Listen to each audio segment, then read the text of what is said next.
Hey, everybody, welcome back to another episode of The Dirt with D. I'm excited about this. I wanted to get this guy on here from the get go. Y'all know him. I tell you what, if you enjoy the live music scene in this area and you haven't seen this guy play, you've been living under a rock. I mean, hell, he plays in multiple bands.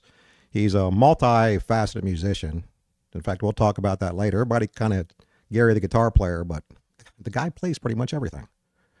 So anyway, let's bring the guy on.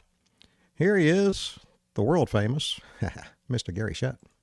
Hey, Gary, how the hell are you? hi everybody. Say hi, How Facebook. are you? Yeah, let me pull up where are the comments. All right. So, Mr. Gary, how you Yes, been? sir. You're a busy man. I'm trying to keep busy. What I Oh, what I well. usually tell people is I'm busy and lazy. So when I'm not busy, I'm lazy. When I'm not lazy, I'm busy. But when you're not out playing, I mean, the stuff that you do online, I mean, with the AI stuff and everything, that kind of blows my mind. I I mean, I just do watched that it to go. kill time because I don't gig as often as people think I do. I average Friday, Saturday, and that's it. If I pick up a Wednesday, Thursday, great. If I pick up a Sunday, great. But I would love to be working as much as people think I am.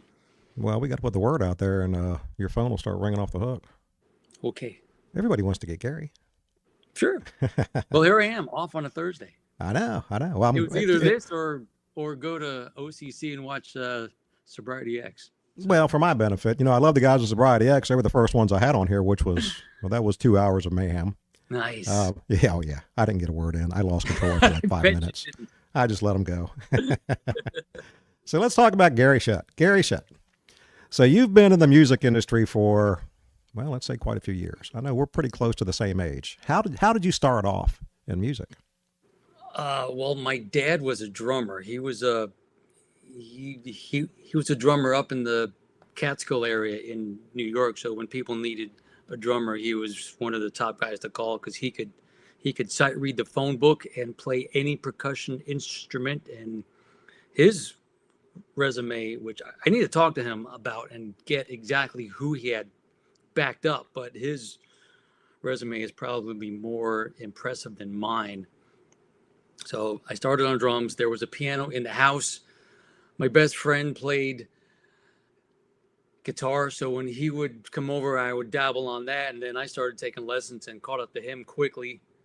And the high school I went to had a bass laying around, so I borrowed the bass. I borrowed the synthesizer that they had, and I just was a sponge and just learned as much as whatever was there as I could before I graduated high school. Well, and then after high school, obviously you furthered your education there. I went to Berkeley. You went to Berkeley. Yeah, there's not many guys around here that can say they went to Berkeley and then became an instructor at Berkeley. Yeah, I mean, yeah. that's I didn't ask. Somebody, the head of the songwriting department contacted me. The guy that normally taught the home recording lab. That was the course that I ended up teaching, which at that time was a 4-track lab. remember We're those days. talking 1990. Yeah, I remember those days. So yeah, so I taught kids how to run their home 4-track studio and how to sequence keyboard stuff on and Sonic ESQ1. Remember those? Yeah, only us old guys remember that crap. Yeah, right, right. But yes, I remember it well. That old tech. So the guy that normally taught that class was the keyboard player for Missing Persons, and when he would go on tour, they would call me to teach the class. Yeah, it's not too shabby of a resume. So then after Berkeley, I mean, obviously you've been associated with a number of, let's say, well-known bands. Eh, You were invited to play with a couple well-known bands. I Okay, was tell invited to us. play. Yeah, That that brag about your. Come on, dude, that brag about yourself. that You got a didn't damn pan pretty out. I good don't resume. I don't like bragging about it because it's kind of the unwritten law that you don't talk about the things you're going to jump on tour with, and then if it doesn't work, it's kind of eh. Well, this is the dirt, so that's just it. It's all I the know. dirt. Well, as most people might know, I I did tour with Jeff Scott Soto. Mhm. That's my big thing there, and then because of him, the guests that he would bring up on stage, and I can say I jammed with Dave Meniketti of Y&T, Eric Martin of Mr. Big, and whoever else was around, that he was friends with everybody. Well, So and he had an amazing voice. he had, Just dude, amazing, it amazing was voice. flawless. Yeah, Even on a exactly. bad night, he knew how to work around what was giving him issues there, so that the crowd wouldn't notice. That's how good he was. Yeah, This excellent. this is how good he was when he jumped on the tour with Journey. I had all access passes to all of the Florida shows, and it was the Jacksonville show where their in-ear monitor world went down, and they had to rely on stage wedges for the first time in decades, right? And after the show, I'm hanging out with Neil and Jeff, and they're both saying it was so goddamn loud on stage we couldn't hear a thing that we were doing. And I was like, trying to give Neil the nudge, like, you better keep Jeff because he was spot on the entire night, even though he couldn't hear himself. Speaking of which, happy birthday, Mr. Sean.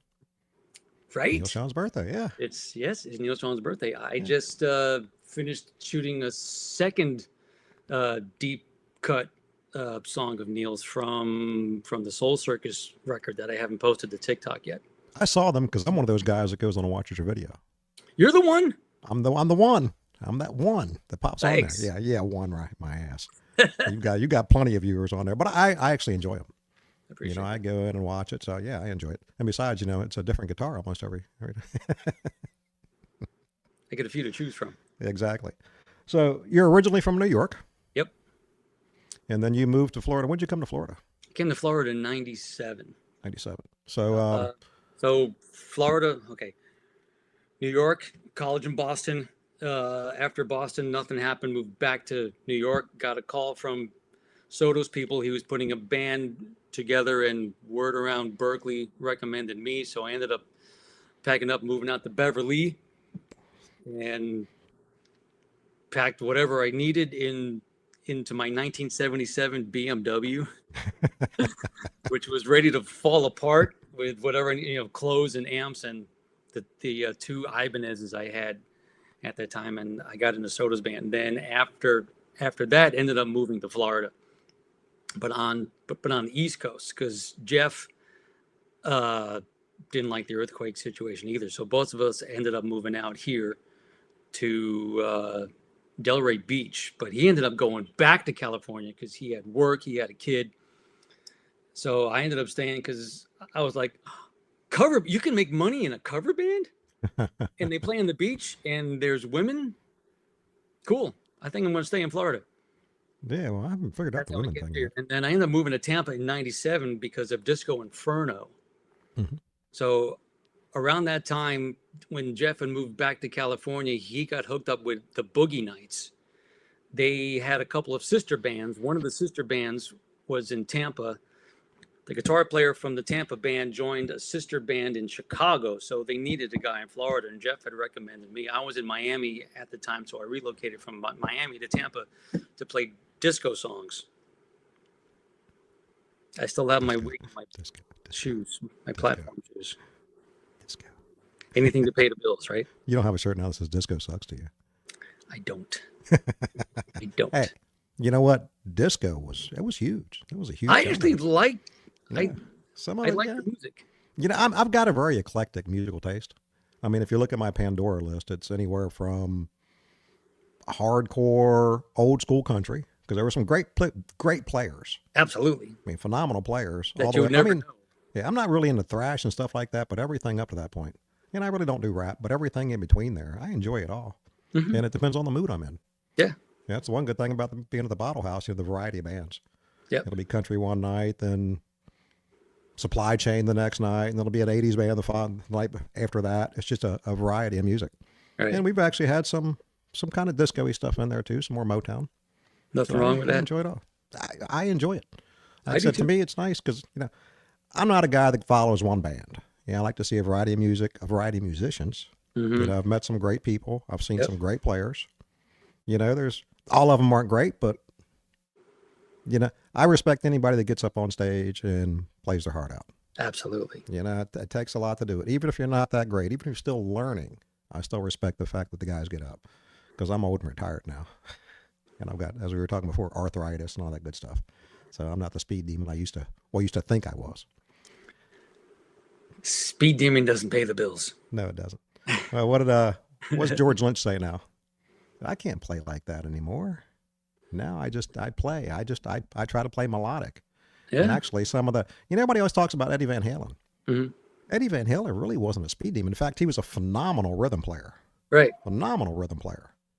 Yes, he was a finger tapping mofo, and he could do anything you wanted to on a guitar. But I don't really consider him a speed demon. He Yeah. was he was fast, Oh, he was fast, but but that's not he wasn't always fast. right.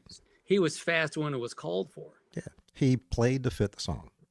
You Exactly. know, Angus Melodic Young. thread, as I Yeah, like to call it. Angus Young played to fit the song. Didn't overplay. Just played Hmm. what the song needed.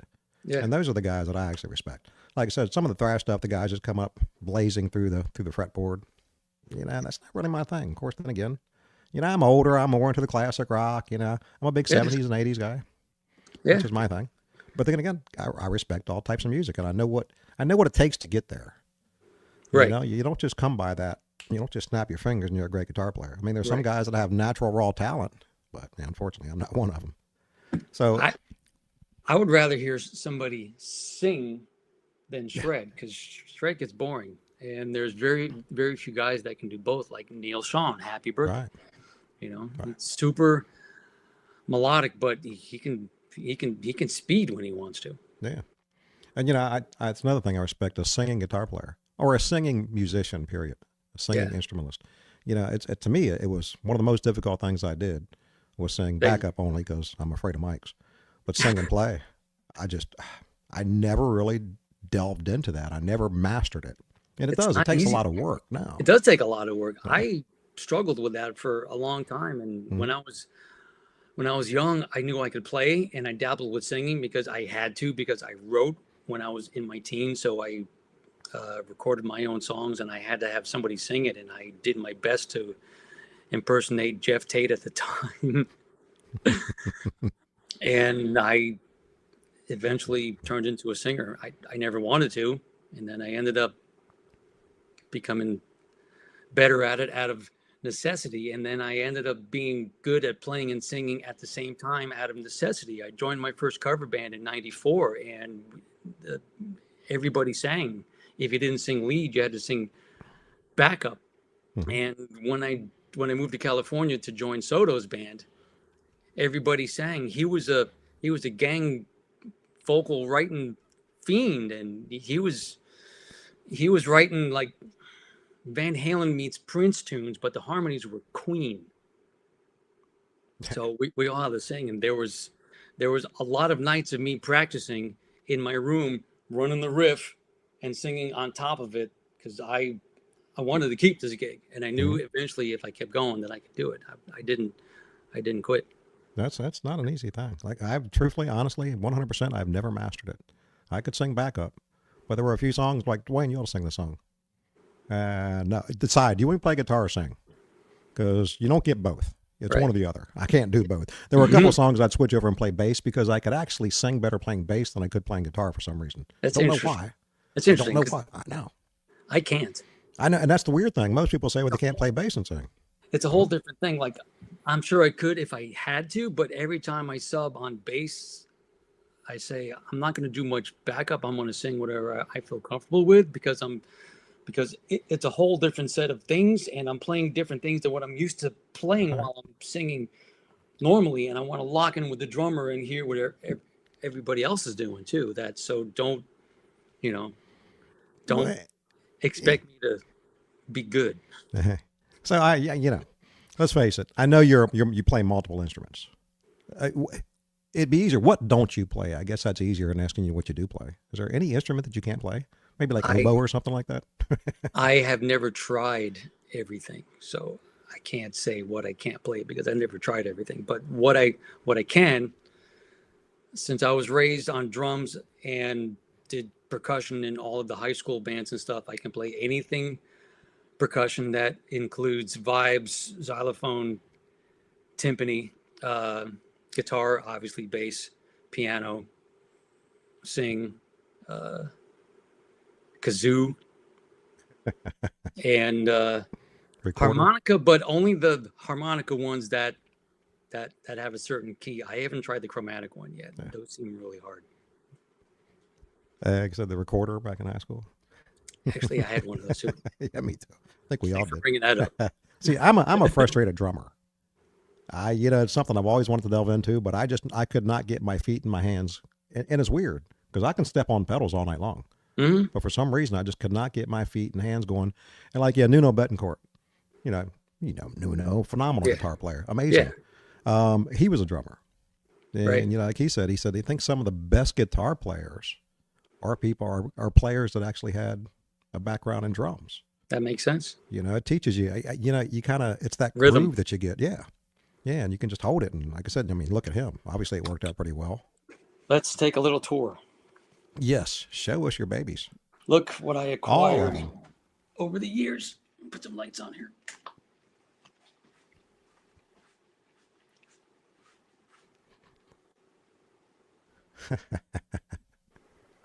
These are all practice cymbals, though, so they're very. Yep. Yep. That's my. Well, I'm sure the neighbors would appreciate that. I only do loud stuff during the day, so my neighbors don't even know. Well, I'm in bed by 9, so my neighbors think I'm a hermit. I'm in bed by midnight, but I don't fall asleep till 4 Yeah. Well, I get up at 5. usually.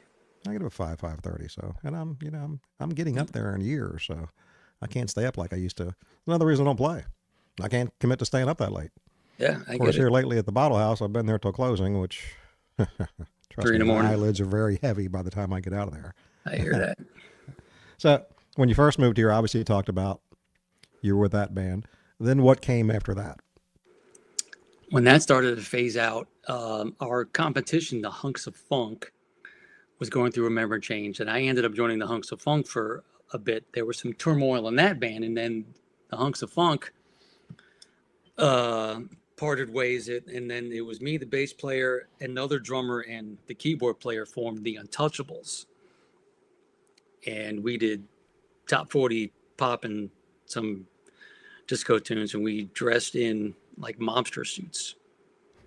And that was great for many years. Dennis Bailey got us some really good high dollar gigs at the time. And then I had the urge to leave that band and start my own thing because I wanted to. I've been itching to do my own thing for the longest time. I was like, I want to put Gary Schutt spins on cover songs and play some different stuff and do some things that no one else is doing. So I left. I actually quit the Untouchables. I gave them a date. They were supposed to find a guy to replace me, and I had nothing for sure when I left. Like I had some guys that I was jamming with, but I didn't have any gigs. But I was just happy to have some freedom and some peace, just to kind of get away from whatever drama was going on at the time. And I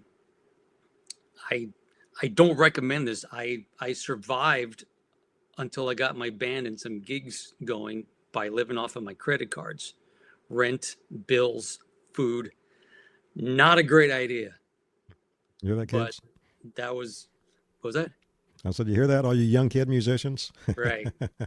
Don't Have a backup plan. always have a backup plan. Always put money away in savings or get a side job in construction or handyman Well, I or don't know about construction. Makes you old real quick. something. I don't But do obviously that. that's panned out for you pretty well. So you've self-produced how many albums now? Or do we call them CDs? Or what the hell do we call them now? Is it still an album? I don't know. Album. Okay. Album is a compilation works of music. Yeah. I mean, I'm still stuck in that mode, album, but people look at me now like, what the hell's an album? Right.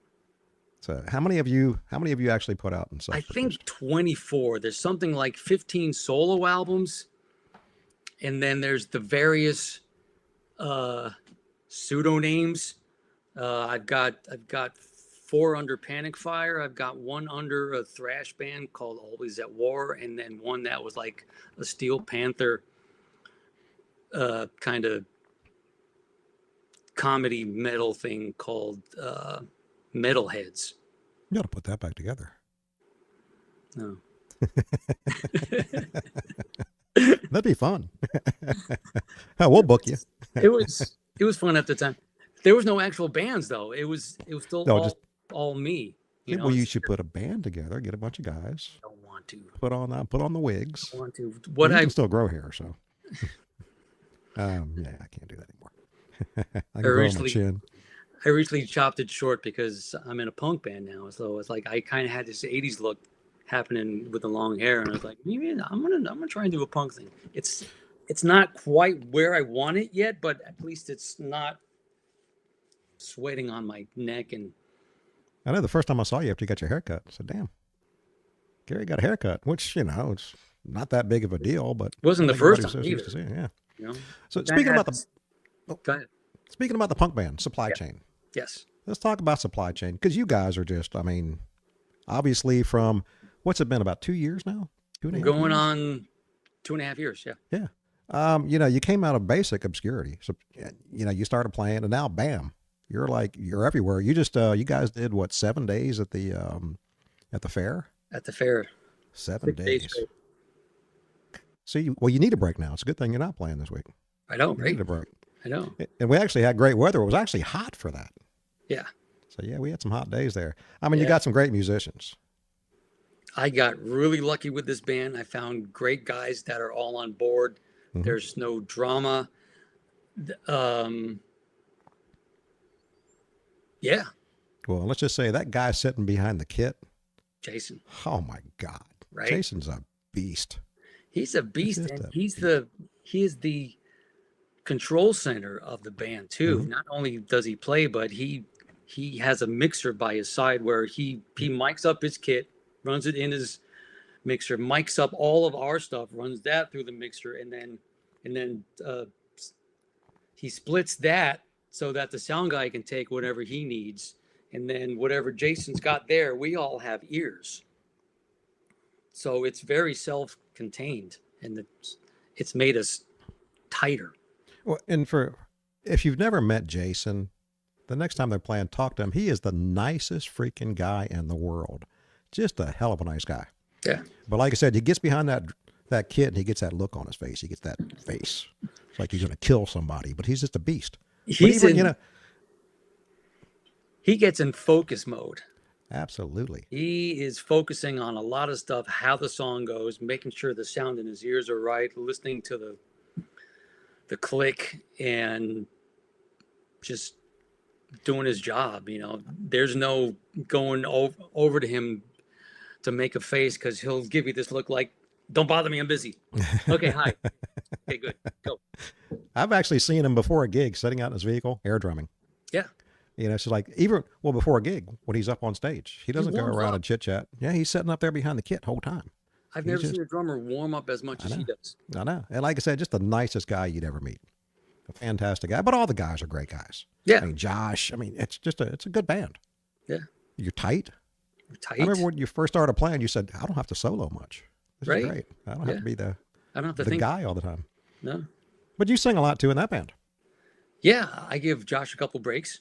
Yeah, I'd say you probably would do about 10%, give or take. I think I do one song per set, 3 songs. Yeah, well, if you stretch them out long enough, that's 10%. Sure. Because you're probably playing, let me see, typical 3 sets, 35 to 40 songs. Although you pretty much go through them pretty quick. We go through them quick. I'd say 35 songs total. Probably, I can't math. 12 to 14 songs per set. Yeah. Bing, bang, boom. When you got that, you obviously Panic Fire is coming back out. Panic Fire is still on hiatus, and we just texted today. We all want to. The problem being is that supply chain is so booked. I wouldn't be able to book much. Well, I've got you booked. Right. I'll let you know if I need to pull that with any advance. But Well, if you do, you got to come back in with supply chain or something. absolutely, yeah, we can I'm fill that. pretty well booked out for the year, and I don't want to have to chase guys again. I know. The worst thing about this booking bands is, you get those last minute cancellations, and people don't understand. You just don't pull a band out of your butt. No. I mean, a lot of these guys are booked out for the year. I've had a few bail me out in the past, and I appreciate them doing that. But It takes some time to put this together. Booking bands is a full-time job. Sure. And, musicians, you're one, I'm one, we're all the same. We're kind of whiny. We always want things our way. Well, I want this night, I want that. I'm like, yeah, this is what I have. And we get probably 5 or 6 messages a day on the Facebook, on the page.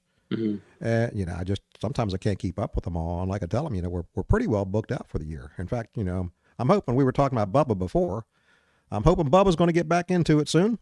Mm-hmm. And he's going to be doing the bookings. He and I both will handle the bookings. I'm going to help him out until he's 100%. But I'm hoping just to say, here, Bubba, take over. Do all this stuff. I'll do this. You do that. Now I got to teach him how to do all the video stuff.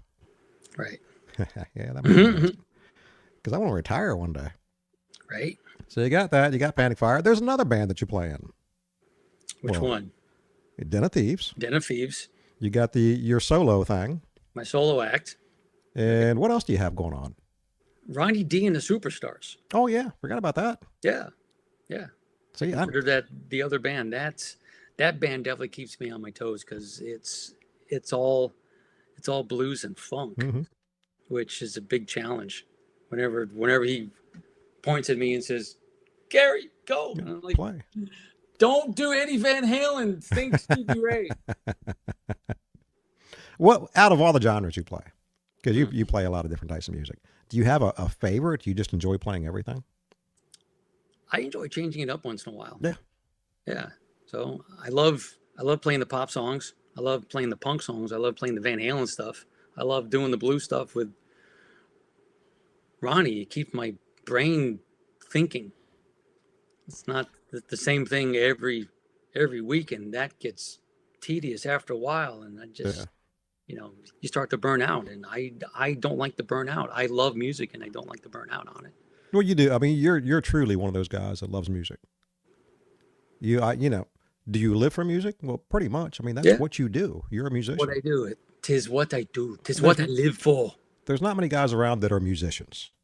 That's what they do. They play music. You play music. When you're not playing live, you're home playing. You're doing videos. Because you have you got your YouTube channel. You got TikTok. Instagram, obviously Facebook. So almost every day you're popping in a video. Yeah. You're one of those guys that I can tell honestly, and one of the things that I really like about you is you love what you do. You love playing guitar or drums or bass or keyboard. You just enjoy doing it. And I wish I had more time for it. In fact, I haven't picked up my guitar and can't tell you the last time I picked it up. You have one sitting behind you. Pick it up right now. I have one sitting back there. I have a couple more on the wall, but it's just pick one it's up, hard. It's hard to work that in. It's hard to work it into my schedule. I own a business. I'm a contractor. Okay. And I get home at the end of the day. I'll be honest with you, especially lately. We were talking about with all the hurricane issues. I'm dragging ass. I get it. And then doing the bottle house stuff. Yeah, it's actually last Sunday, I picked it up and played for about an hour. But of course, I'm so damn rusty. Then I got frustrated. Like, God damn. Yeah. I either got to start playing more again or sell everything and just do freaking Facebook videos or you don't want to do videos. You want to sell. Sell the children. I've been through, I've been through probably 100 guitars over my long illustrious life. Same. And there's probably 4 or 5 of them that I still to this day just kick myself in the ass for getting rid of. Yeah. There was those few special guitars. Had I kept all the guitars I had, well, I'd be retired now. Right. Because I had some guitars, and I was started buying guitars in the 70s. And, I was never one of those to buy the inexpensive stuff. I was always looking for nice guitars. And, I've been through quite a few Les Pauls, quite a few Strats, although I never really found a Strat that I like. I mean, super Strats, yes. But just a typical Strat. I'm not a single coil guy. I'm not either. Yeah. And the Strats that I've had that I like, or, the fat Strats with the humbuckers, with the Tom Shaws or whatever, and even those I'd switch pickups out. And in fact, you've been playing a lot of the EVHs here lately. Yep. You've really gotten in there, which are great guitars. I mean, obviously I've got a Wolfgang sitting back there. Nice. We talked about that before. You don't really like the body of a Wolfgang? No, like but back you've in always played super Strats. I've always played Strats. Yeah. Back in the 90s when Eddie started to play those Wolfgang looking things, I was like, that's just not as cool as when he had the Strat with the stripes. I know it's not. You know, but it's that combination of Strat, Les Paul. And that's exactly what he wanted this whole time. Yep. And I didn't realize that then because he didn't do many interviews So Yeah. he never talked about it. He just showed up with a new tour with a new singer with this weird looking guitar with these big baggy pink pants, and I'm like, that's not the Eddie that I I used know. to love, but Yeah, I know. still, I love it. Whatever. Yeah. Yeah. In fact, I had a '97 PV, the first year that they made them, and I Did you? sold it, and I love that guitar. Actually, that's one of the ones that I kicked myself. I had a Kramer Liberty. Okay. They only made those for a year, Mm. and ended up trading that for a Les Paul.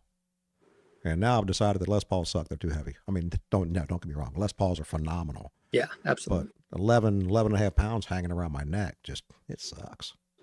It Back sucks. issues. Oh yeah, and I've got plenty of those. Yeah. In fact, that's one of the things I liked about the Wolfgang.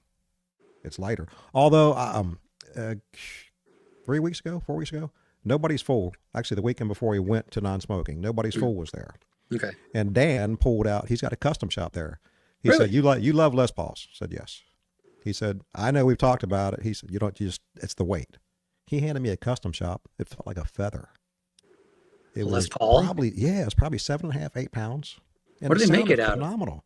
It's chambered, I'm sure, Okay. but it sounded, chambered Les Pauls. You lose that Les Paul sound. Yeah. But this thing sounds phenomenal. Interesting. And I picked it up. I said, "Holy!" I felt like I wasn't holding anything. Of course, he's got his standard right beside it that weighs Of course. 11 pounds.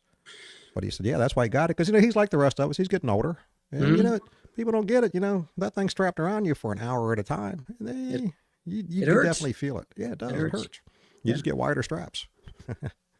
I've got a big 4-inch strap on my Les Paul, and even Yeah. that Yeah. still doesn't help. But yeah, I mean, I It love them. doesn't help. But every time I've seen you, you've been playing one form or another of a Super Strat. I think the first time I saw you, you were playing the Atomic. Yeah, I still have those. Yeah. Yeah. Did you have a deal with them, or you I just like their did. guitars? I I thought you did. I met them. I met them at NAMM through Soto. They had a booth They had a booth one year because booths are stupid expensive, and Soto was friends with them. They were also working with Angus Clark of TSO, and they made great stuff. And we became friends.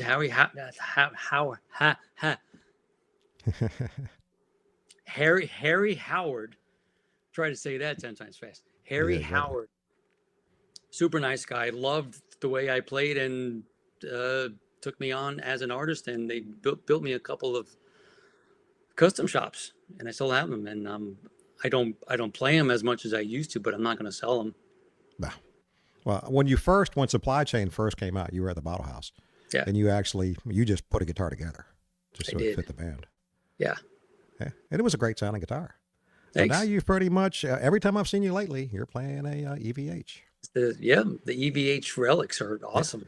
but you also took that fake pickup out and put an active pickup in. What you were I telling me. did. I I know. did. Well, I don't get that either. Why do that? Why stick a fake one in? I know they're trying to, because Eddie's was fake. I try I to get copy it. that, but still, I get it with the Frankenstrat yeah. because that's the replication of what Eddie had. But with the relics, With the relics, it's a single color Frankenstrat. Why not make it yeah. more usable and versatile? Well, you Um, garified it. yeah, I did. I did a YouTube video probably about a year ago when I got my first one. You know, first of all, praising them, saying, "Let me just say this first: these are great guitars, but." Let's say that you don't know the history of Eddie and you're at a store and that thing's hanging up on the wall and you want to play it. It's broken. Yeah. Broken. You have a pickup here and a switch.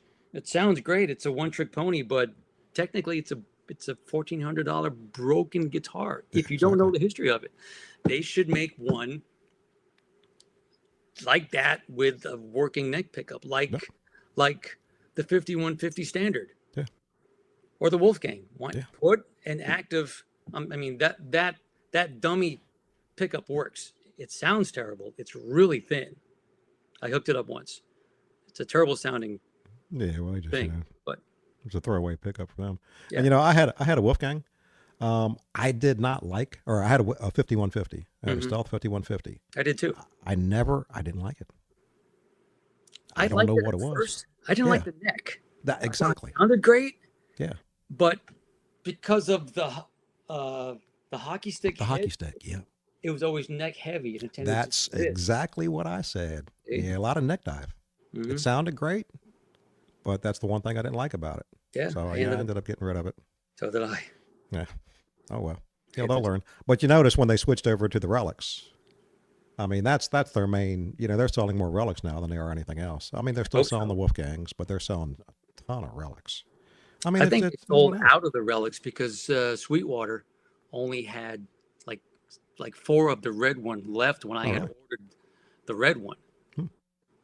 I They're have to, either have to find out out about that. or EVH is changing things up. They're either just, I don't know what they're doing. Maybe they're coming out with something else, but Well, I know Sweetwater, they're pushing a lot of the Wolfgang guitars now. they are. Yeah, they're pushing a Yeah, lot of those, which which is not my thing. no, it's not me either. I mean, I don't like a semi hollow. I I don't like mean, an just arch top. yeah. Okay, well, yeah, we talked about that. I Yeah, don't like the that's an switch arch being top. here too. Yeah, and I it took me a while to get used to that, but again, playing Les Pauls, I kind of got used to that. Yeah. Although my original, the PV, was reversed the way he had it. Okay. That took Yeah. a while to get used to. Right. I mean, I can see why. I can see why he had it reversed. Hmm. I mean, it just made sense so he could throw it up into the bridge pickup. Yeah, But I get it. that's kind of stuff takes a while to get used to. I thought about actually switching around, but I said, no, I don't really want to. I mean, all it is just pulling it and turn the switch around, but I just left Right. it as it was. But I got rid of it like a dumbass anyway. When Again, I that's got one I the kicked myself. when I got the Stealth, I took it to my guy that does all of the wiring things that I can't do, and I had him move the switch to the bottom cut where the N4 switch is. Yeah. Okay. And then I had him take out the tone knob and we put it in the kill button there. Yeah. We moved the kill button from the horn From to the where the horn. Yeah. tone knob was. Yeah. That Yeah. worked. Who needs a tone knob? Nobody uses tone knobs. Nobody uses a damn No. tone knob. In the story, when Eddie was trying to tell Peavy that nobody uses the tone knob, Peavy said, "Well, no one's going to buy it then." They they talked him into putting a tone knob in those. Uh, I don't know anybody that uses a tone knob, really. no, You no. know? But then again, bridge pickup, volume. Yeah, A lot of guys swear by that. I mean, look at Malcolm Young. yeah, Of true. course, he swore that bridge pickup did something to the vibration and made things sound different. That's why he pulled out that neck pickup. That I didn't know. Yeah, he swore that it affected the sound. Just the vibration over top of that neck pickup affected the sound, so he just pulled them out. Interesting. So that's why the Gretches he played only had the single pickup. It's a I mean, I magnet don't know fight. if there's any fact to that, but I guess if you think about it, it does kind of make sense. It's a You got magnet fight. Yeah, you're pulling on those strings, so maybe he had some. I mean, obviously he made a hell of a lot more money playing guitar than I did. I know, right? God rest his soul. And he didn't have to sing. Yeah, but he was an amazing guitar player. Yeah. Amazing guitar player. Yep. Everybody, when you think of AC/DC, it's always obviously Angus, but Malcolm was the heartbeat. He was a He rock. was the band. Oh yeah. Absolutely. In fact, so I got to pop this in. Somebody just popped this up, so I got to ask you, Hi, Doug. what about Live Without a Net? Live Without a Net is on hiatus. That's what I heard. Yeah. We miss it. I miss it too. I'm kind of too busy with supply chain and various Den of Thieves gigs and doing lighting too. Yeah. Lighting is my other Yeah, in passion, fact, but I've at got a some list point, here of I all have the to stuff that you're involved with, and I ran out of how to get a bigger piece of paper. stop. Stop it. Well, you do have a lot going on. I do. But Live Without a Net, and that's one thing I never played. I think I played Van Halen live twice. I always felt that if I can't do it justice, I didn't want to play it. You're one of the guys that I've seen. I've seen a couple, Van Halen quote unquote tribute bands. There's not many of them that can do Eddie Van Halen justice. I mean, You can have the jobs, you can have the tricks. It's getting the feel down. exactly. And I tip my hat to you, sir. You actually did it justice. I get it close. I feel I do it okay. I mean, is there anybody out there? I have not seen. I mean, even some of the big Van Halen tribute bands. It's not 100%. The tribute guys are really good, though. Really good. I will give you my top two guys that I think nail Eddie really good that should be in a tribute band. Dweezil Zappa. Yep. And Pete Thorne. Mm-hmm. Oh, Pete Thorne's amazing. Yeah. God, that guy. So what do you think about Satriani when he was doing it? I've been a huge Satriani fan You, me too. since his first album. I love Joe. I went to see that show, and Joe did his homework, but he sounds like Joe. Exactly. That's exactly what I thought. He sounds like Joe Satriani, And which is not a bad thing. no, no, I mean, but I remember. he's not going to try to sound like Ed because Yeah. he's been doing Joe for 40 years. Well, I know when he You did know, that show when they kind of threw that on him. He got a bad Mhm. rap for that because he He did. really hadn't been practicing that song, and all of a sudden, well, let's do this. When they Right. pick one of the hardest songs there is, and everybody's, oh, Joe Satriani can't play it. Well, I mean, if I could play like Joe Satriani, I wouldn't worry about playing Eddie Right. Van Halen. Remember the Thank first you, time I Internet. heard, yeah, first time I heard Satch Boogie, Yeah. it's like, God, this guy's amazing. And then that's when I went out and bought Surfing with the Aliens and kind of started following. And then Steve Vai, finding out what's Mhm. going on with that. And both Yep. of them are just amazing guitar players, but they're themselves. And it's like, if Eddie Van Halen picked up your guitar, he's going to sound like Eddie Van Halen. Yeah. Yeah, it's just the way it is. It's Yeah. all in the hands and how he plays. He sounds like Eddie. Those guys had no reason to try and sound like anybody No, else. no, exactly. I've been in cover bands my whole life. I've always tried to steal feel and licks from everybody. George, Brad Gillis, Satriani, Vai, Eddie, all of my guys. There's little things in what I do that I stole from everybody. Mm-hmm. Yep. And there's My not bag of there's not tricks. a damn thing wrong with it. Speaking of which, so growing, like I said, we're kind of similar in age. Who were when you started playing? Who were those guys? Who were the guitar players that you actually looked up to, and kind of they were your inspiration? I'd say probably Randy Rhoads was one of the first. Um, the family was on a camping trip, and the local radio station aired Ozzy live on the King Biscuit Flower Hour, Mm-hmm. and I still have the Normal Bias cassette that I recorded that show on. And I listened That's probably the only to one in out of that existence. show, and I studied what Randy did at that show, and the guitar was so loud in that mix that I heard everything that he was doing. And when I started doing the Ozzy tribute bands, I based what I did not off the album stuff, but off of that live tape that I had. Can you imagine? Just think if he would have lived, if he'd still be Right. around today. Oh, I my never God. got to see him. Did you ever see him? I never saw him live. I saw Ozzy Yeah. after he passed away, but I never saw him with Randy. And that's one of the things that if I could go back and do it all over again, I mean, yeah, that'd be don't one that know. I'd want to see. You What's don't know. I saw Yeah, I know. I saw Ozzy with Jake and Carmine. Hmm. It That's was when I saw him, yeah, when Jake was playing with him. Bark Then of I the saw Moon. him again when Zach was with him. Okay, I never saw him with Zach. Yeah, I thought Jake E. Lee, and everybody gave him a lot of, I think he stepped in. That was right after Randy, and I think he really just got a bad rap. He's a Yeah. great guitar player. Yeah, it's unfair, and the Yeah. songs were good. Hmm. He was a great player. He was a great presence on stage. Yeah. But Yeah, yeah, it's like you're always going to get flack. I'm sure Brad Gillis got tons of flack too. He was Oh, the absolutely. first one. Yeah. You know, Yeah. Well, people don't know. A lot of people don't know that. Yes, he was the first one. actually, a lot of people don't know he was the second. Okay, who was the first? Bernie Torme. See, I did not know that. I bring you on here and I learn stuff. I learn stuff about music.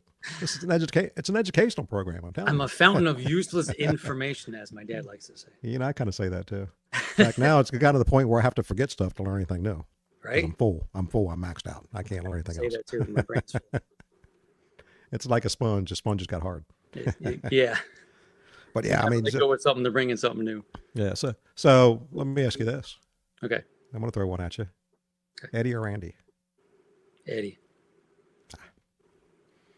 But Randy was first, but since there's such a lack of stuff, I'd have to say I know. I'd have to go with Eddie. But if Randy were still around, I think that'd be a That'd be tough. toss-up. That'd be a That'd real be tough toss-up. because if you're a Randy fan, you know that the growth from the first to the Mhm. second album there's two different guys. I mean, they're both great, but wow. Well, look before that, Quiet Riot. Yeah. I mean, from Quiet Riot to Ozzy's first album to the second album, it was just a constant progression. He just kept getting better and better and better. Hmm. And had he still if he were still around right now, I think he would be amazing. Probably. And probably him and Eddie would have became friends. You know, I know there was that controversy I between hope them, but so. I bet you they would have became friends. I hope at Yeah. some point that they would have. But did you also know that it was kind of known that Randy wanted to get out of Ozzy so that he can study classical more? It doesn't surprise me. I did not know that, but it doesn't surprise me. Yeah. I know obviously he had a pretty huge classical background and influence. Yeah. And, you know, to hear him play like flamenco guitar and everything, I've seen videos of him. The guy Hmm. just freaking amazing. I mean, Yeah. there were some fantastic guitar players that came out of that era. Yeah. Actually, from all the way from the 70s through the 90s. I mean, that was, to me, that was the golden years of guitar players. Yeah. Just some 'Cause amazing players. everybody either wanted to be Ed or took what he did Hmm. and took it a couple steps further, like Nuno Yeah. and Vito Bratta. Yeah. Yeah. I wish he would have stuck around and kept playing. Right. He just kind of fell off in this Yeah. obscurity. You Yeah. know, he's living, taking care of his parents, which, you know, I give the guy credit for that. He decided give it up and take care of his folks. But he was an You got amazing to. player. Yeah. In fact, I played in a band in Maryland, and we played Hammerjacks and opened up for them when they were just Nice. coming, when they were just starting out. I think they had Yeah. Wait. Wait was on the radio. And we got the call that we were opening because we were supposed to headline that night. Uh, And I'm like, White Lion, who are these guys? And then I listened to Wait, and I'm like, that's kind of a wuss song. Of course, still I heard the solo. yeah. And then that guy got up and started playing. Now, Vito Bratta was kind of a very quiet, very reserved. Mike Tramp was an asshole.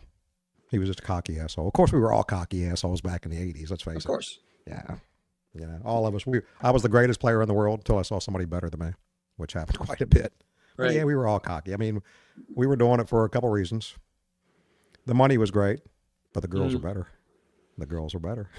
And it was the 80s. So, you know, it was It helped. an interesting decade. It helped. You would have a reason to go up and talk to somebody. You didn't have to talk to them. Because you came off the stage feeling good. Hey, what's your name? And chances were a lot better that you would get a hey back than if Oh, yeah. Well, you know how it was. Yeah, we had those five dancing together right up in the front of the stage. And you, yeah, ladies, forgive me for saying this. And, you know, it was a different time, but basically you point and pick one it was a different time. because they were there to be with a guy in the band. Didn't Yeah. matter if you were ugly or not.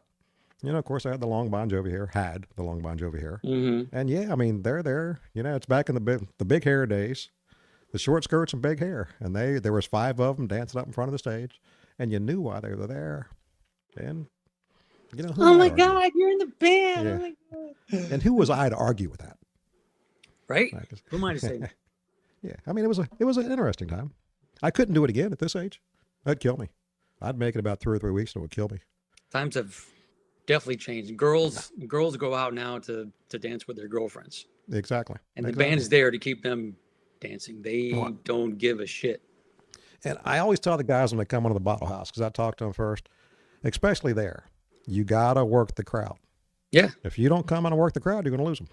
Yeah. True. Once you work the crowd, it takes about half a set, then they'll gradually start coming up. Yeah. By the second set, if you work them and keep them involved, the second set, which is the money set, we all know that. Second You'll set's have the them there money the whole set. night. Yeah. And some guys don't get it. And they just come in there and do their thing. I'm saying, come on, work the crowd. Talk to people. Get them involved. Screw with Some them. guys Mess with them. don't know how to do that. I know. You know, Josh is great at that. Yeah. Yeah.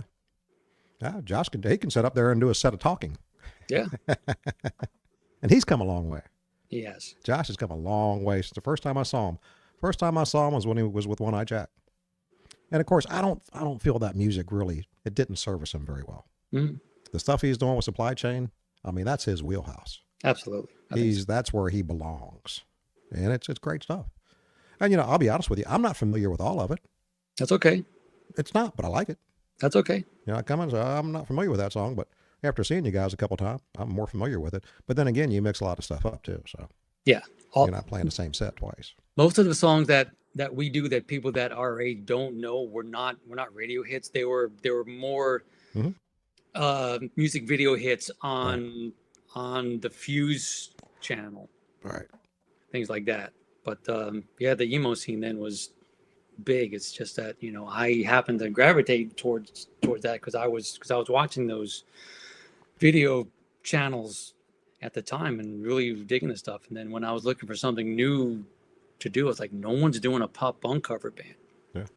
And one thing that I'm seeing here recently, up until recently, it was the '80s bands. Yeah. There were '80s bands all over, and now it's kind of changing. Now it's the '90s bands are starting to really pop up and become more popular. Mm-hmm. In fact, we fill the place up with the '90s bands more than we do the '80s. I mean, let's face it, the '80s is great music. People are starting Yeah. to love it. Yeah. But But the there's '90s is really starting to. so many 80s bands, and we were lucky to have skipped not doing a 90s band and just went straight to the Mm-hmm. 2000s. Yep. So you went. We're Yep. ahead. So I can do an '80s band, a '90s band. You guys, now I got to bring some of that new stuff in. Yeah. That 2020 stuff. I wouldn't know what the heck that is though. Right. It's not my flavor. I go back all the way. I love stuff from the '60s. Mm-hmm. I grew up on that. All the way back to Creedence, and I was never really a Beatles fan. I mean, I Ah, respect them, but I was never really a Beatles fan. okay. I think it's just different. I grew up after that generation, I get it. and I was more into Zeppelin and Black Sabbath and stuff like that. But I mean, I respect them, the great musicians and what they did. I mean, my God, they basically created a whole genre of music. Yeah. I mean, for all intents and purposes, they started that genre of music. So They you gotta respect them. they rewrote rock and roll. Yeah, they did. Yeah. I mean, there was obviously, you get into the '50s with the blues and so on and so forth, and Elvis came along, Mm-hmm. and then they came along and just knocked everybody on their ass. Yeah. Like, wait, what is this stuff? And it just progressed from there. But like I said, I was more into the '70s, and I'm still a big fan of '70s music, even '70s Motown. I Good. love '70s Motown. Hell yeah. Yeah, it's like I'm eclectic. I like a different genre of music every now and then. Good. Like I said, my Pandora list is all over the place. Depends Good. on my mood. Good. And I like playing different stuff.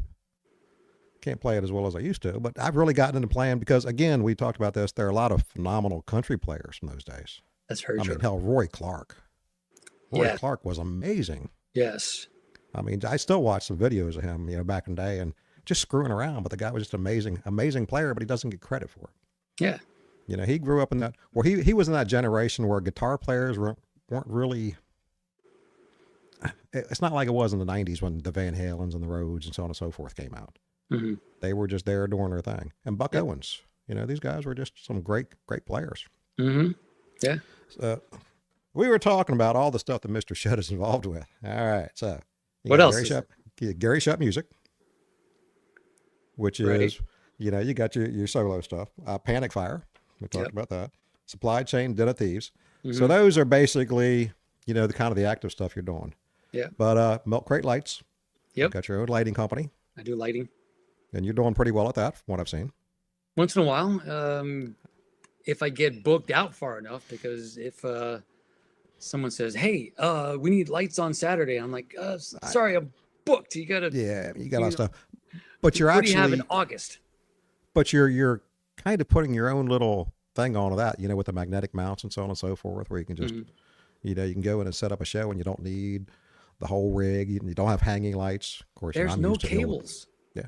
There's no cables, and that evolved over many years. I started out like everybody else with the cables, and then I discovered the wireless stuff, and then I went to hooks, and then I got to be honest, somebody else gave me the idea of magnets, and Mhm. then I researched them, and then I started to buy small ones. Like, this a small house is going to work. I didn't quite get the hold of it until I did more research and started buying different types of magnets, and then I finally found one that is small and very powerful, and then I started using those.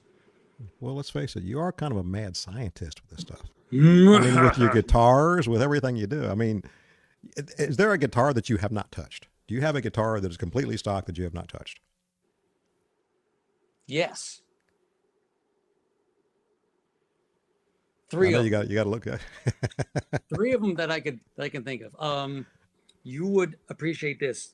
Before I tell you about those three, my uncle was a bass player back in the '60s, and he was smart and got out of music and went into Merrill Lynch and is very retired.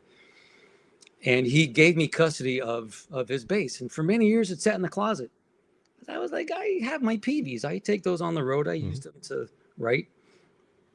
And then I was like, well, I can either sell it. What are these going for? I can probably get a couple grand for it. And then I finally opened it up. I dusted it off. I took the neck out of the pocket. I looked at the year. I looked it up, put some fresh strings on it, and I played it. It's a it it's a 66 Fender Precision body with a 67 jazz neck. Yeah. Hybrid. He swapped out the neck because he liked the thinner neck. Yeah. So I got a 50-year-old Fender hybrid bass because of my uncle. And you'll never replace it. I keep that Exactly. forever. And when I was in high school in jazz band, I played bass. Mm. And I played a Fender Jazz. They had a Precision in there too. But for some reason I just liked that jazz bass. I don't know what it was. I mean, I don't consider myself a bass player. Mm-hmm. But it was one of those things, they needed a bass player. And I said, yeah, shit, I'll give it a go. Of course, they told me I had to learn how to read music. I said, well, whoa. No. I'm a guitar player. I don't read music. What are you talking about? I don't read. I'm going to memorize it. Just give me the tape. Yeah, I had to learn. Back then we had to take tests. The quarterly he'd give us sheet music. So I'd go home and memorize it. That's what I would do. And then I'd come in and act like I was reading music. But yeah, I never. Exactly. But actually, a buddy of mine then, he played guitar, but he also had a Rickenbacker that he'd bring in. And I'd play that every now and then. Completely different sound, completely different feel. I never played a Rickenbacker. It's weird at first. Mm-hmm. It's kind of like switching over from a Super Strat to like the Wolfgang. It's weird at first, but once you get used to it with that Rico sound and all that kind of stuff. I mean, I never used that because what we were playing. But if I was screwing around with it, it was actually a fun bass to play. Can't afford one, but they're actually they're nice basses. It's just it takes a while to get used to. Yeah. And I've always, when it comes to basses, I was always a Fender guy. I just always thought they sounded good. And 4-string, don't put 5 on it because that screws me up. Mm-hmm. Yeah, same. It's like a 7-string guitar. Yeah, same. What's that extra string doing on there? What the hell am I going to do with that? I don't need 7 strings. I used to have one. I still have a 5-string bass just for recording because I write a lot of stuff and drop B flat. Yeah. So I got to have that extra string. And I had a 7-string once until I used it as a writing tool only. But then I was like, I was broke and needed to sell something. I was like, I can just put a heavy gauge set of strings on a Strat and just tune that down for now. Yeah. I didn't need it. That's what I do. I usually keep one tuned down.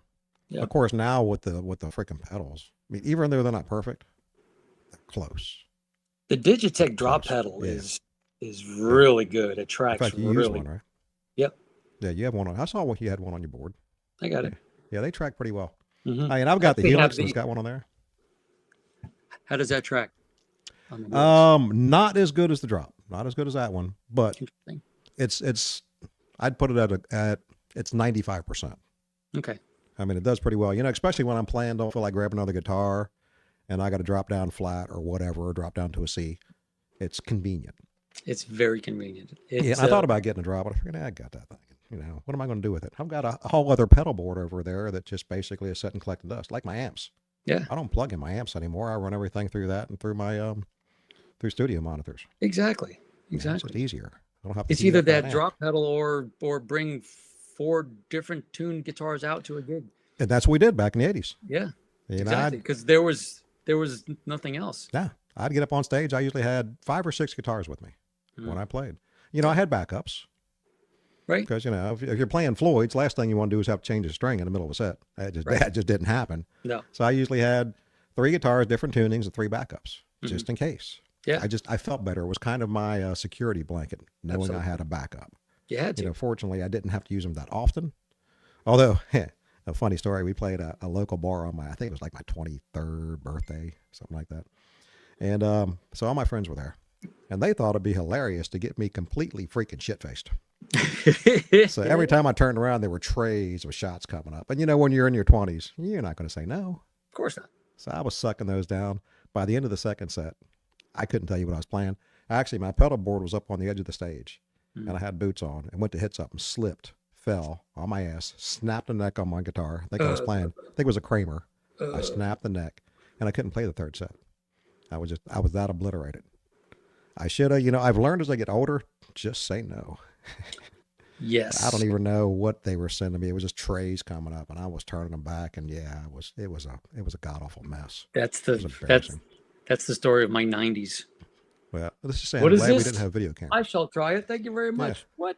I guess I don't know. I got a similar story. I had a Jackson Dinky back in the '90s. It was a beautiful purple burst, and I used to think that I was cocky, and I'd do the whole around the shoulder twirl thing, right? Mm-hmm. The cover band's playing a gig down in the Keys, and my drummer then had one of those racks. Okay, not Yep. just stand. You know, the stands were mounted to the rack, so he had a Mm-hmm. giant rack, and I thought I had room in the headstock. Hit his rack, and I pick it back up, and it was the reverse Jackson headstock. So Mm-hmm. all of the keys were on the bottom. The top two pegs of the headstock broke off and were hanging, but I was using a Floyd, so it was still locked in tune. Two pegs were hanging with the edge of the headstock, and I was in tune. I was able to finish the show. Gotta love those lockers. Right? Oh, when I broke mine, there was no. It snapped right in the middle of the neck. It just like, Oh, you broke the yeah, neck. it split. Oh yeah, There's that was a no, new neck. It wasn't even repairing it. Of course, back then you just put a new neck on it. That's right. a good thing about bolt-on necks. Just pop a new one That's on. that's why I like those too. Exactly. Yep. Exactly. So you got that. Let me see. So we discussed your What else is on your history at mind? Berkeley. I've got a lot on my mind. I just don't know what. So your original music, and you're Yep. coming out. You're popping more in. In fact, so for anybody that doesn't know, you have multiple different. You have your Facebook pages, you have YouTube, Instagram. Plug all that. Tell everybody where to go to find Gary's music. Gary Schutt. Search my name. A lot of my Facebook page, Instagram page, and those are both Gary Schutt music. Personal one is just Gary Schutt, but I'm pretty full on friends there, so I try to get people to go to the page. Mm-hmm. TikTok is now Gary Plays Guitar, Yep. which is nothing but me. Just just here's the solo from this Dawkins song. Here's a Neil Sean thing. Nothing but that. YouTube channel, I believe, is just Gary Schutt. That might be Gary Schutt music. I don't know, but Look, I was on there earlier, but and that's a lot of your original stuff on the YouTube page. the YouTube, the Palisade Records YouTube is all original. My personal YouTube page is original plus whatever other thing I happen to throw on there. Maybe some improv comedy bits from whatever solo act I did at Quaker Steak last week, and that's just full of random stuff. Hi, Doug Adams. So you're going to see Forever Ozzy tomorrow. I'm playing with Den of Thieves at Katiki tomorrow, Yeah. or else I would go to that. If I had the night off, I would be there. Which is, speaking of Den of Thieves, I mean, do you all have as much fun as it appears that you have? Yeah, you know why? Trays of Jaeger bombs. No, but I try I'm to serious. say no. When you guys get up there, I mean, first of all, Angie, I mean, my God. Right. I mean, She's that a lot girl of can fun. talk her out of a freaking ticket for going 800 miles an hour. Yeah. She's got that personality. Yep. And she is a true front person. Yes. I can't say front man because I'll get in trouble, but she is a true band leader in that Yes. aspect of it. She's Yes. fun. She's cute. Yeah, Angie's not bad to look at, which doesn't hurt. Doesn't hurt when you have an attractive young lady up there. I say young, Angie. Remember that? I said young. But it just seems like when you guys get together and play, you just have fun. It's always fun. Yeah. Absolutely. Actually, you have fun with Supply Chain too. You can see in your face you have fun. You're smiling. You're joking. Actually, I don't think there's a band that you've been in that you really haven't acted like or seemed like you're up there having fun. You had Live Without a Net. You had fun. Not in 20 years. I haven't had a drama in any band in 20 years. Now with Live Without a Net, you had to work hard. I had to learn a lot. Yeah, you had to work hard there. That wasn't simply just sitting back playing. Yeah, No, you had to work. There was a lot of the 90s Van Halen stuff that I've been dying to learn, and was kind of thankful that I didn't learn it, because that always ruins the mystery of how it's played. So since I had to learn those songs, that's all gone.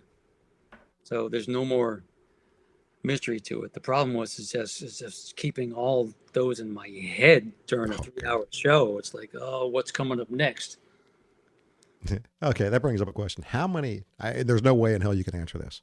Okay. How many songs do you know? If I named off, I mean, I don't think there's a song that I can throw off there that you probably don't know. How many do I know? Yeah, I mean, we're Up in talking the like thousands. 5,000, 10,000. I have no idea as far as a number. I But mean, with all the different bands you're in, It's up they're in the- alone.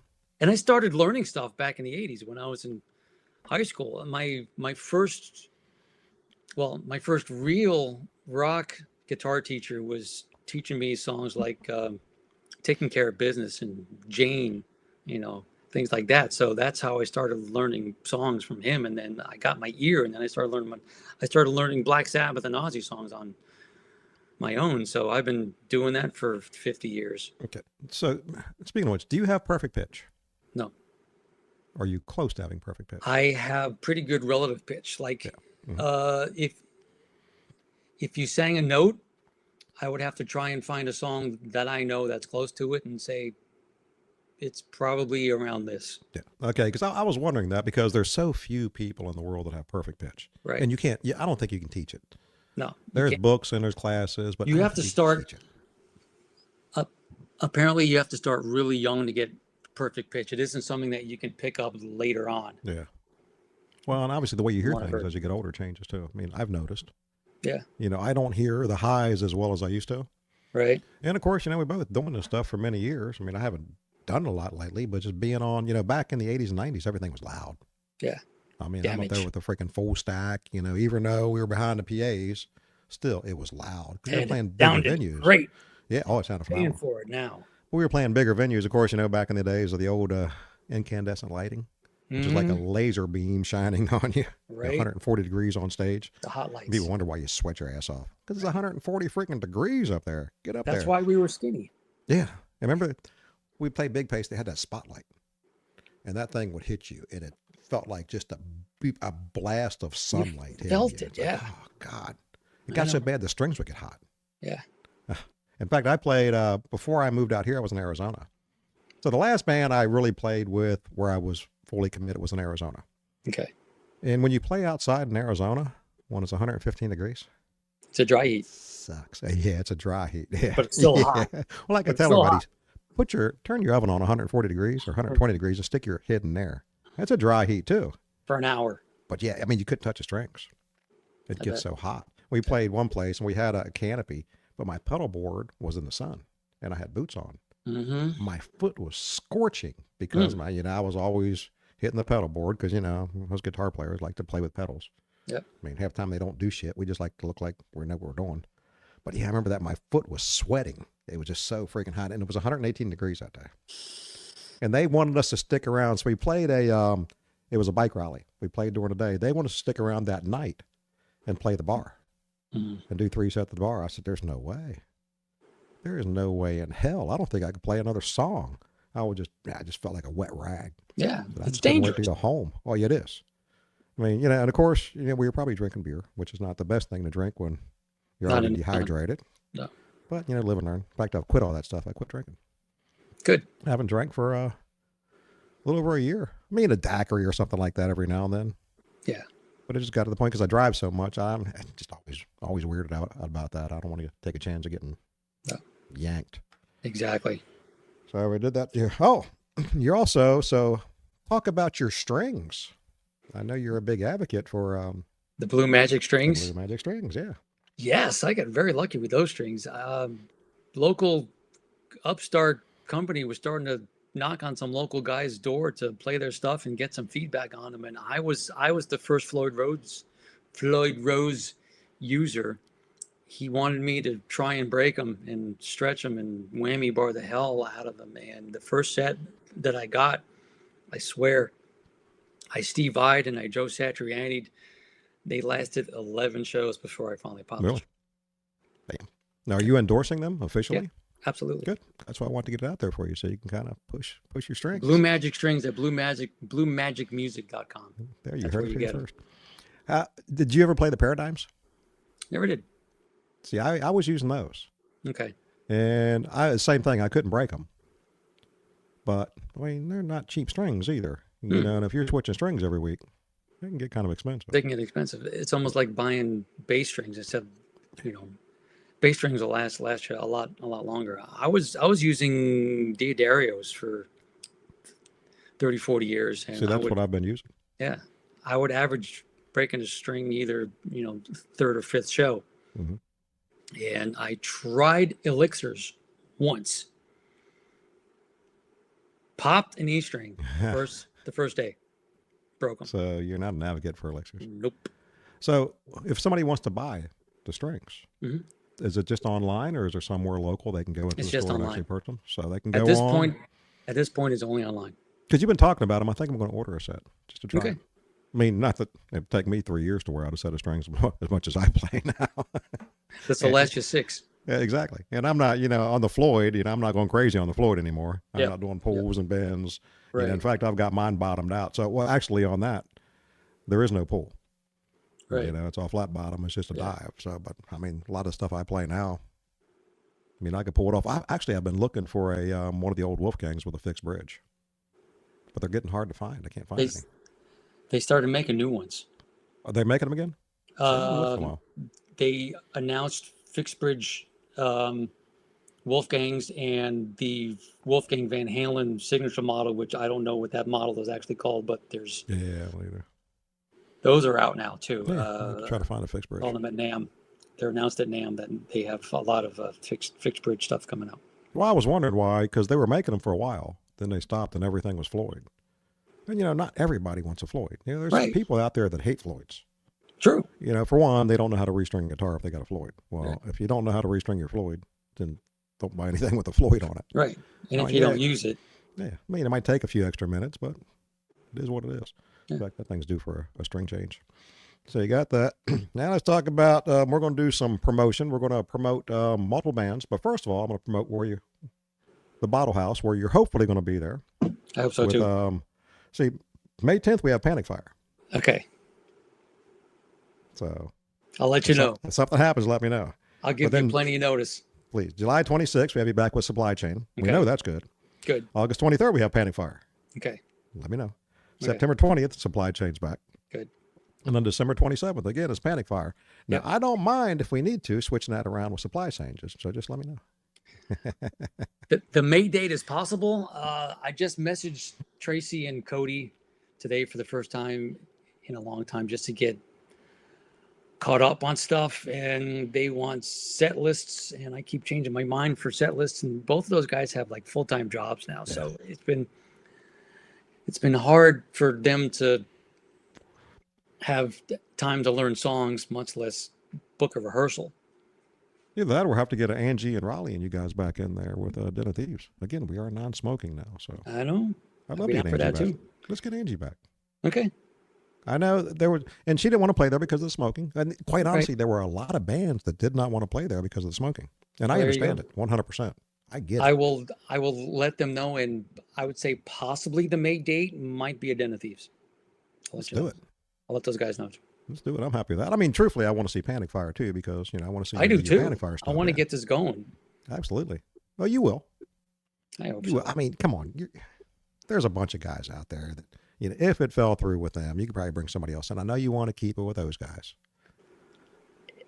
It's not that easy. Every time Yeah. something doesn't work out, or I can't do it, I'd love to, but I'm too busy with work, blah blah blah. I always put the feelers out. It's like, God, there's just nobody out there that would make me happy, And I've had to sub out Tracy a couple times for whatever reasons in the past, and I've never been happy with who I got.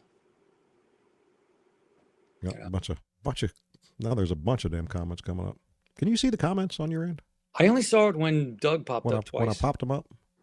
Comments. So, Wait, what if I Here, click? Tim Morrell popped this up. Oh, here we go. Look at Tim, this. listen, we're talking about it. Frank Steele, how about the Van Halen tribute band? We talked about that. Doug Adams. Jessica. Hi, Jessica. Yeah, Jessica's on there. Well, Jessica and Tim, they kind of go together. A little bit. Sergio, what's up? Panic Fire. Panic Fire will be coming back. I don't know when, but yeah. Hi, Wendy. Wendy's a sweetheart. Yeah. So yeah, everybody's really interested in Panic Fire coming back. So Okay. one way, even if it doesn't happen right away. I'm going to try. Yeah, But work in on the that. meantime, if you don't know, there's a new Panic Fire album out. I'm very happy with it. It's great. It's on all of the streaming things for free. So go out there and stream it, crank it up, tell all your friends about it. Absolutely. All of the songs are now available. Actually, there's one more to go, which is going to be released on Monday. One more lyric video. Every song has a lyric video. And I've checked them. They're great songs. Thank you. I mean, definitely everybody go listen. They're phenomenal. You're going to love them. So what else? I mean, you can't sit here and go through the next 6 months of all your gigs because we'd be here for another 20 minutes because, well, you're busy. So It's what do you have either coming up Supply soon? Chain, Den of Thieves, or Ronnie Dina Superstars. So what do you have coming for, let's say, the next month? Where can people go see Gary for the next month? I know you got it on there. Den of Thieves tomorrow at Katiki, Treasure Island. Mhm. Saturday, Supply Chain at DK's Sports Grill in Tarpon. Next week, I don't know because I usually don't look that far in advance. Dates are either at GarySchutt.com, which lists everything that I'm doing, or the supplychainband.com. What is next week? And for those of you who have not seen the Supply Chain, get out and see these guys. Are great. They're phenomenal. Even great, if you don't know great the music. songs that we do, Yeah. you know, one of my favorite compliments from people our age that have seen us is, I don't know half your songs, but at least you don't play the same shit. Exactly. Well, I told you, there's songs I don't recognize, Yeah, but I enjoy it. but they're great songs. Yeah, they're great songs. And like I said, I mean, you got a beast of a drummer back there. I mean, it's worth the price of admission just to go. I'm a guitar player, but I hate Yeah. to say it. Just to watch him. I sit there and focus on him sometimes, just watching him play. Yeah, Because the guy's just amazing. I watch like him I said, too. oh yeah. Well, how can you help it? I mean, the guy's just he's little short guy. Yeah, But he plays like a freaking monster. And Yes. like I said, he is the nicest guy in the world. I mean, all the guys, everybody, when you see these guys, go up and talk to them, say hi.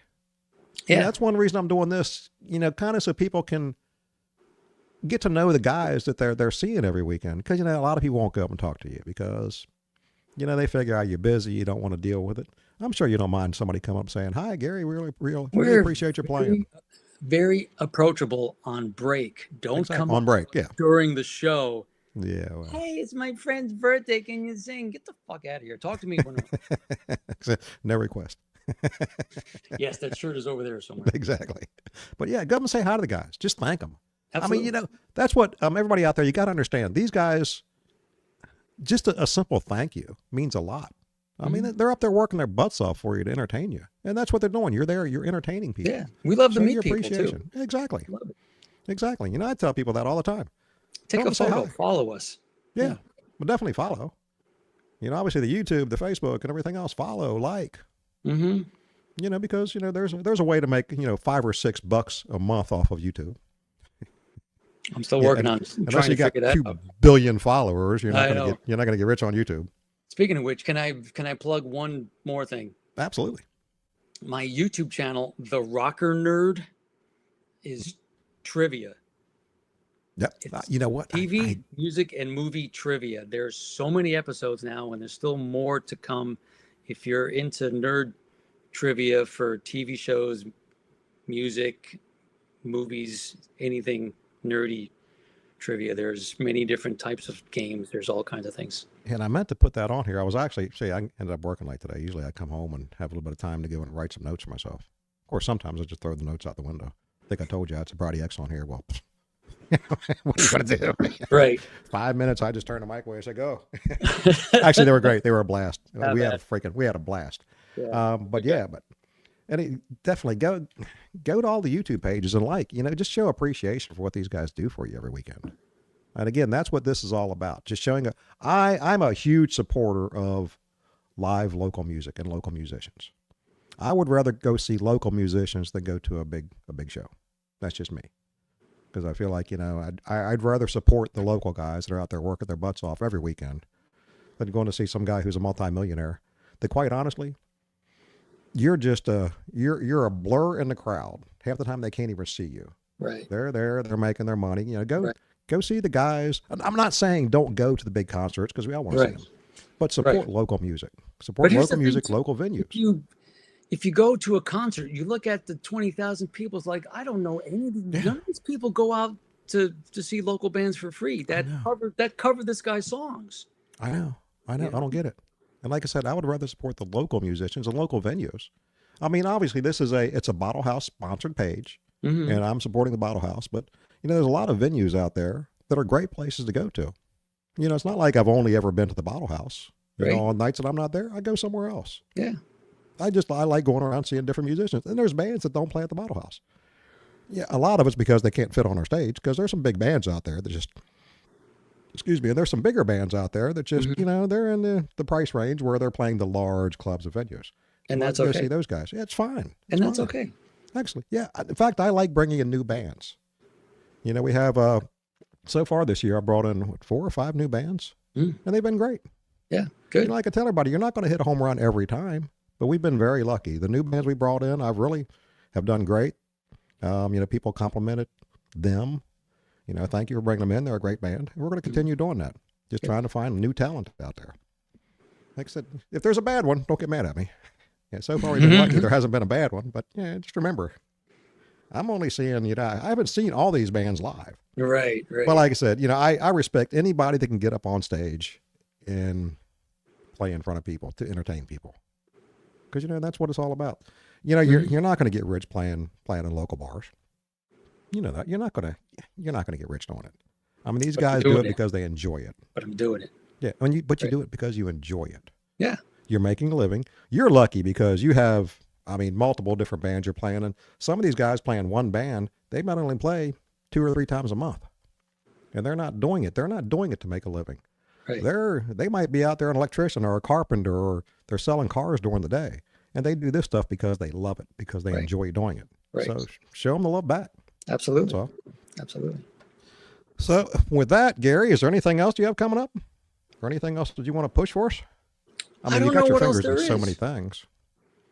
I I don't was going know. to go into a whole gear dive, but we could be on that for 2 hours. Let's save that for the next one. Exactly. That could be 2 hours. Actually, I want to get the whole band supply chain on. Okay. That'll be fun. I wanted to get you on first because you are obviously involved in a lot of different things. But There's yeah, a I want to lot. get Josh and the guys on. We'll do a 5-way on here and just talk about the band. That sounds like a good time. Actually, yeah, damn right. All right, sir. And on that note, what time is it? Don't see a clock anywhere. I'm old. It's 8:20. Oh my God, I'm 40 We've minutes been away doing from this for bedtime. almost an hour and a half. I know. I'm 40 minutes away from bedtime. You think I'm kidding? I'm really not. In fact, Zeus is over here. He's snoring already. My That's my bladder's co-host. barking. Well, I've been drinking my coffee just to stay awake. Liquid So Gary, cocaine, baby. there you go. Yeah, exactly. So Gary, I really appreciate this, Gary. It was Dwayne, great. thank I you. actually had a great time. I did too. Thank you for having me. I wish you all the best. Can't wait to see you on stage again at the Bottle House because, Back at you. unfortunately, Saturday and Sunday, I can't get to many other places right now until I Bubba's back with us, which is hopefully soon. Expect, I hope so, get well too. soon, Bubba. Yeah. Get Great well, guy. Bubba. We You miss heard You heard it, Bubba. Get your ass back to work. you. Yeah. Get your lazy ass back to work. Actually, he's improving. In fact, I talked to him as much as I can. He's definitely getting better. We talked a little bit this evening. Good. I hope So so. again, thank you, sir. I really appreciate it. Thanks Thank for you, coming Dwayne. through for me on this thing. Absolutely. I'm sure there's going to be tons of questions because people are going to be watching this thing for the next week, and I'll tell them just to give you a call. Okay. Thanks for 1-800 Gary Schutt. everybody down in the comments. Hi, and thanks for looking at my face for 90 minutes. I had to look at it too. Well, the worst thing was they had to look at me. I'm trying to figure out a way. You notice I don't have bright lights on. There's a reason. I'm old. I wonder what that would look Try like. to dim everything. I didn't even think of that. Well, that's much better. Yes, that's the key. My mother always told me, I have a face for radio.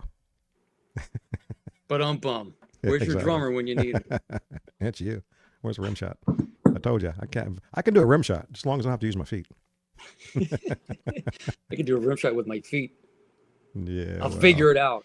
Yeah, I admit it. I can't. I'll figure out a way to do it. Again, thank you, sir. I appreciate it. I'm going Thank to you, let you sir. go. All right. Kick you off of here. I Bye, look forward to everybody. seeing you soon. Yes, sir. See you, Gary. See you. See you, Dwayne. All right, there he is, Mr. Gary Schutt. Great guy. I enjoyed it. Fun. Again, definitely get out to see him soon. He's in multiple different bands. Obviously, Den of Thieves, Supply Chain. Hopefully, Panic Fire is gonna make an appearance here soon. But as we talked about that, so hopefully we'll get them guys back. But on that note, so this weekend at the Bottle House, tomorrow night, Friday night, we have Evil Bill and the Struggle Bus. If you have not seen these guys, do yourself a favor, come see them. They are phenomenal musicians. They put on a great show. It's music anywhere from the 60s through current music. And they're just great guys and great musicians and very entertaining. And then on Saturday night, we have the long awaited, well, not very long, but the return of Center, the new Center. They're going to be back at the Bottle House on Saturday night. Get there early. The place is going to be packed. If you have any questions, comments, definitely hit me up. If you see me at the Bottle House, say hi. If you want to see anybody on the show, let me know. If you want to see a different host on the show, let me know. Again, hit me up. But on that note, guys, I think it's time that we're out of here. Have a good night. See you guys this weekend.